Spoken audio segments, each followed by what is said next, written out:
Hey, y'all, and welcome back to Tina Talks Purpose. I'm your host, Tina Ricks, and I thank you for joining me for another episode of this brand new journey. If you're new here, welcome. You've come to the right place.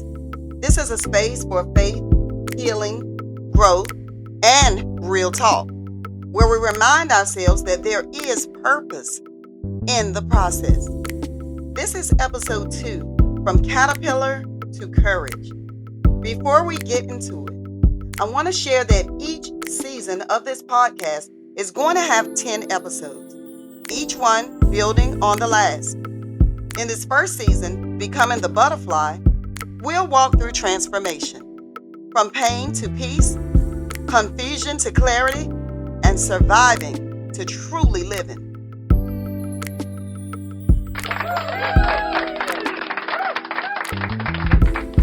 Let me take y'all back to my teen years, a time that still feels like yesterday sometimes.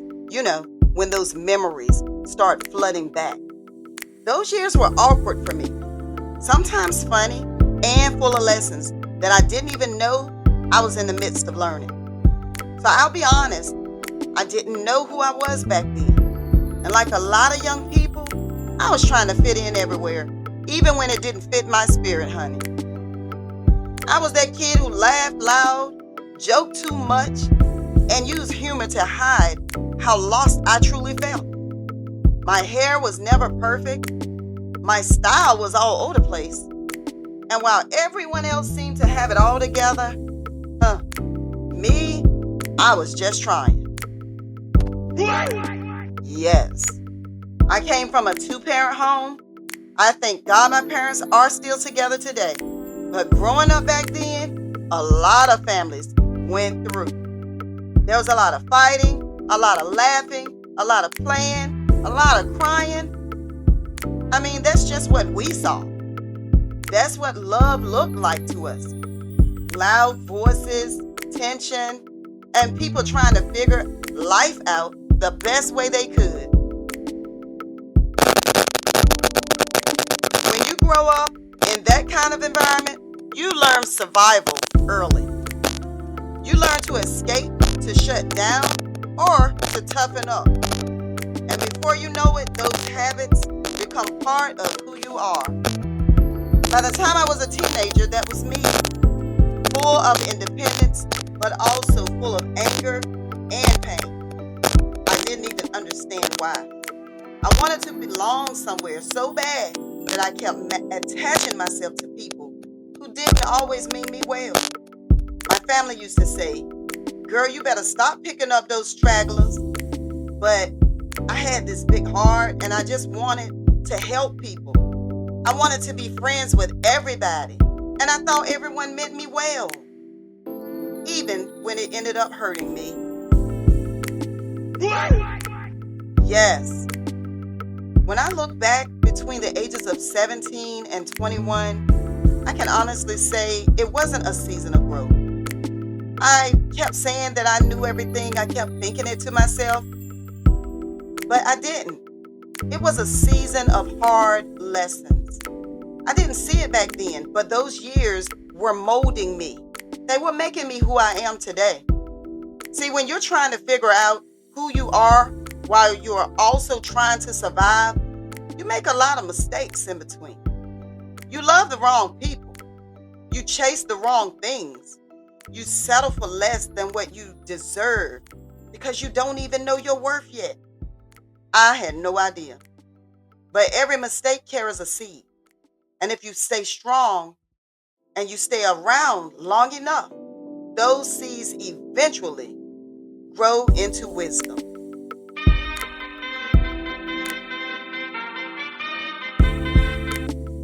So let's talk about becoming a mom.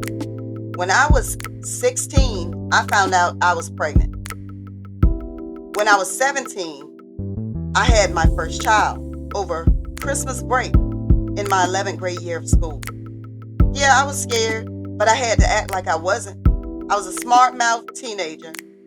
And yes, I had been working since the age of 14. So I felt like I could take care of myself anyway. So what was having a baby? It was nothing to me. Not just because I was young, but because I didn't know what my life would look like next. When I told my dad, he didn't fuss or yell or anything. All he did was work. My dad worked. He would work 2-3 jobs at a time, honey, to take care of home.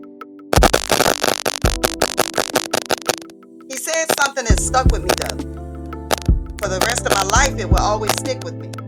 He said, if you want to drop out of school, that's fine. But if you do, you'll need to get a job, make sure you keep it, and take care of your baby. That was it. That's all he had said, and that's all he had to say. And I remember thinking right then and there, in that moment, no, I'm not about to live that kind of life. That life of struggle is not for me and my baby. I didn't know how I'd do it, but I knew quitting school was not an option. That moment changed everything for me. It lit a fire in me. I refused to be that girl, the one who gave up on school, who let life define her. That was my junior year of high school. By my senior year, I had my baby and I still graduated on time, diploma in hand. No prom, no senior trips, but I did what I came to do for me and my baby. And let me tell you, back then, they had a whole school bus that picked up pregnant teens and took us to the health department for parenting classes. That's how many of us there were. But even on that bus, I knew this isn't my ending. This is just my beginning. Those early years taught me something powerful, that you can carry a child and still carry your dreams.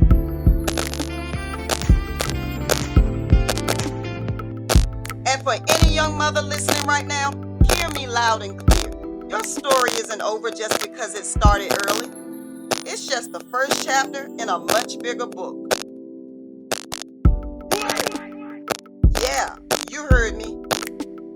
Now looking back, I see that God was shaping me. Even when I didn't realize it, I thought I was just surviving, but I was really being strengthened. I learned how to manage time, handle pressure, and sacrifice, all before I was old enough to buy a car. Those experiences built something in me that no degree could ever teach. They built resilience. They built courage. They built faith. Even when I wasn't living right, God's hand was still on me. I didn't have all the church words. I didn't know how to pray fancy prayers. But I knew how to cry out when it hurt. And sometimes He always met me there.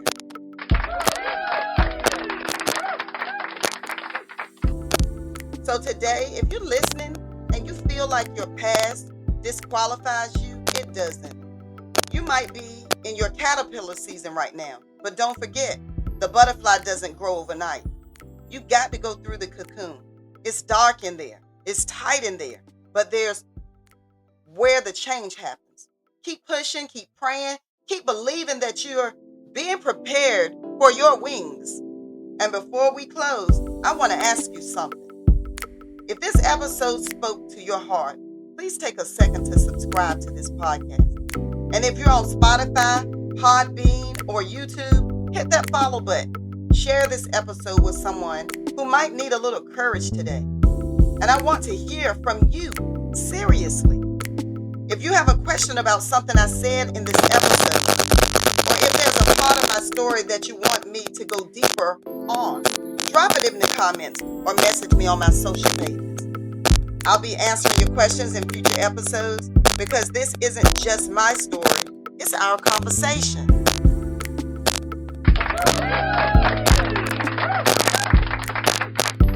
Thank you for being here with me for episode 2, From Caterpillar to Courage. I pray this episode reminded you that it's okay to not have it all figured out. Your beginning doesn't define your ending. The same girl who once felt lost, broken and unsure, she's the same woman now standing in her purpose, talking to you right here. She's the same one who worked her way through a bachelor's degree, a master's degree, and is leaning on this doctorate right now. So don't rush your process. You're becoming right now. Join me next time for episode 3, The Invisible Scars. where I'll open up about the abusive relationship I survived and the healing that's still happening. Until then, keep growing, keep believing, and always remember there's purpose in your process.